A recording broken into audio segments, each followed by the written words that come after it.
పిన్నెల్లి రామకృష్ణారెడ్డి గారు JPRK తెలుగుదేశం అధికారంలో ఉన్నప్పుడు జగన్మోహన్ రెడ్డి గారు ముఖ్యమంత్రిగా ఉన్నప్పుడు కాదు, తెలుగుదేశం చంద్రబాబు నాయుడు గారు అధికారంలో ముఖ్యమంత్రిగా ఉన్నప్పుడు అక్కడ జనబలంతో గెలిచిన వ్యక్తి రామకృష్ణారెడ్డి గారు.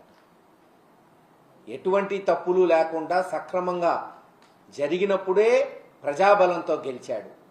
ఈరోజు ఎందుకు గెలవకుండా ఉంటాడు ఆలోచించండి.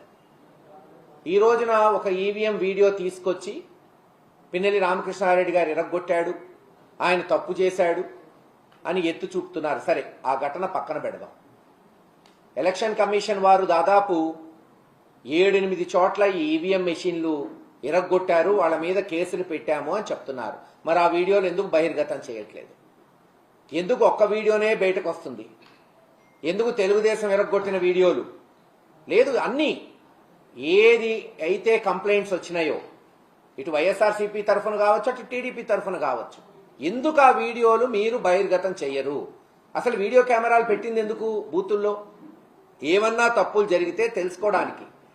ఆ తప్పులు జరిగినాయని గత 10 రోజుల నుంచి ఘోషిస్తున్నాం వైఎస్ఆర్సీపీ నాయకులు. ఉదాహరణకి పోనీ మాచర్ల నియోజకవర్గమే తీసుకుందాం.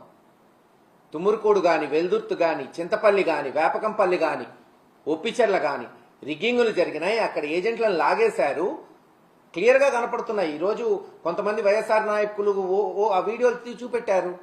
ఇదే పాలవాయి గేట్లో మా ఏజెంట్లను బయటకు తీసుకొచ్చి కొడుతుంటే వాళ్ళని కన్సోల్ చేసింది రామకృష్ణారెడ్డి గారు. మరి అది లాగుతున్న వీడియోలు ఎందుకు చూపెట్టట్లేదు? అదే పాలవాయి గేట్లో ఈ ఘటన ఏదైతే ఈవీఎం ఎరగొట్టిన ఘటన కన్నా ముందు ఏం జరిగింది, ముందు 2-3 గంటలు ఏం జరిగిందో ఎందుకు బహిర్గతం చేయట్లేదు? తీయండి, అన్ని వీడియోలు తీయండి. మేము చెప్పిన ఊర్లన్నీ కూడా ఒకసారి రిగ్గింగ్ జరిగిందా జరగలేదా, అందుకే కదా వీడియో కెమెరాలు పెట్టింది. మాకు ప్రూవ్ చేయండి. మేము ఈరోజు కంటెస్టింగ్ క్యాండిడేట్గా ఒక ప్రధానమైన పార్టీకి ఆ వీడియోలు చూపెట్టి, లేదు ఇదిగో ఫ్రీ అండ్ ఫెయిర్ పోలింగ్ జరిగిందని మాకు ప్రూవ్ చేయాలి కదా, మాకు జనానికి చెప్పాలి కదా.